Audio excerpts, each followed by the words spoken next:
Season 8 హౌస్లో ticket to finale ద్వారా ఒక కంటెస్టెంట్ డైరెక్ట్గా ఫినాలేకి చేరుకోవచ్చు అంటూ బిగ్ బాస్ ఈ రోజు ఎపిసోడ్లో కంటెస్టెంట్స్కు తెలియచేయనున్నాడు. అయితే మనకి ఈ ఎపిసోడ్ కాస్త నాగార్జున గారు స్టేజ్ పైకి వచ్చిన తర్వాత టెలికాస్ట్ చేస్తారు. అయితే హౌస్లో కంటెస్టెంట్స్ గ్రాండ్ ఫినాలేకి చేరుకోవాలి అంటే ఖచ్చితంగా ఈ వారం సేవ్ అవ్వాలి కదా. నామినేషన్స్లో ఉన్న వాళ్ళకి ఈ ఆట ఎంత ముఖ్యమో గుర్తుంచుకోండి అంటూ తెలియచేశారు. అంటే టికెట్ టు ఫినాలే టాస్క్లు వచ్చే వారం అంటే సోమవారం నుండి మొదలవ్వబోతున్నట్టుగా తెలుస్తుంది. సోమవారం నుండి టికెట్ టు ఫినాలే గెలుచుకునేందుకు వరుసగా ఛాలెంజెస్ అయితే అవ్వబోతున్నాయి. 1-2 టాస్కులు కాదు, మొత్తం 6 టాస్కులు ప్లాన్ చేస్తున్నట్టుగా తెలుస్తుంది.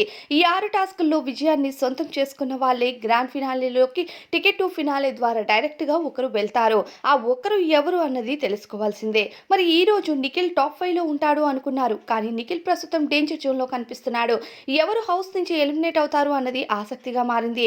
నిఖిల్‌ని బ్యాట్ చేస్తూ ఈ వారం పాపం నిఖిల్ డౌన్‌లోకి వెళ్ళిపోయేటట్టు చేశారు ఓటింగ్‌లో. మరి నిఖిల్ టాప్ 5లో ఉంటాడంటారా? మీ అభిప్రాయం ఏంటి అన్నది కామెంట్స్‌లో చెప్పేయండి.